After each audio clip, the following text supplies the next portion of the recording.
আমি বলি যখন তুমি উষ্টা খাবার নখ ভাঙবে, ডাক্তার যত বড়ই হোক তোমার নখ ভাঙার ব্যথা তো থাকবে।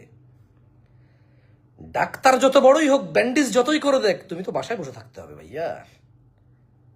3 সপ্তাহ ব্যান্ডেজ লাগাই থাকার পরে যখন খুলবা, তখন 10 দিন 15 দিন 1 মাস আস্তে আস্তে হাঁটতে বলবে, ব্যথা থাকবে।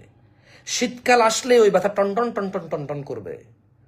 আর যদি কোনোদিন ব্যাপেসে কারো পা লেগে যায় অথবা আর একটা উষ্টা খাও হালকা, ওই আগের ভাঙা আবার ভেঙে যাবে। ডাক্তার তো ওটা থেকে তোমার বাঁচাইতে পারবে না, চিকিৎসা না করতে পারবে।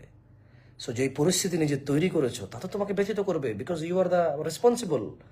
তুমি নিজেই রেসপন্সিবল এটার জন্য। যেখানে এসে গেছো তো এসে গেছো, সাফারার তো তুমি হবা, বাট ঠিক হয়ে যাও।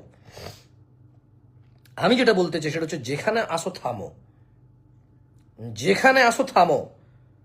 যতটুকু নিজেকে নিয়ে আসছো সাফারার তো হইতে হবে, হও, বাট আর ওই পথে হাঁটিও না, আর ভুল করিও না, থামো এবার।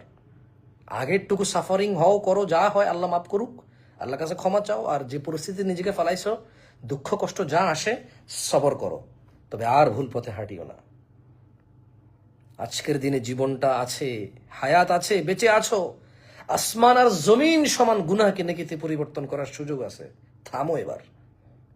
আগামীকাল যখন মারা যাবা, তখন ধুলা পরিমাণ গুনাহ তা ধুলা পরিমাণ গুনাহ হিসেবেই থাকবে, পরিবর্তন আর করতে পারবা না। মিস্টার সাকিব আমাকে মেসেজ দিয়েছেন, রিপ্লাই পান নাই। আমি দুঃখিত, আমি মানুষ, আমি অন্য কিছু না। I am very sorry.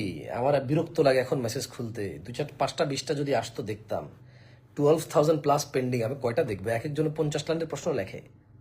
2-1টা প্রশ্ন পড়তে বসি, 50 লাইন 60 লাইন লেখে। জীবনের মানে ওই যে জেনা বেবিচার মানে প্রেম প্রীতি করে এখন এটাকে প্যারাগ্রাফ আকারে সুন্দর করে ইনিয়ে বিনিয়ে সাজিয়ে নিজের প্রেমকে, নিজেকে নির্দোষ প্রমাণ করার জন্য, শয়তানকে দোষ চাপাই দেওয়ার জন্য 50 লাইন লেখে আমাকে বোঝানোর জন্য যে ভাই আমি কিন্তু খুব ভালো, জাস্ট শয়তানের ধোকায় পড়ছি।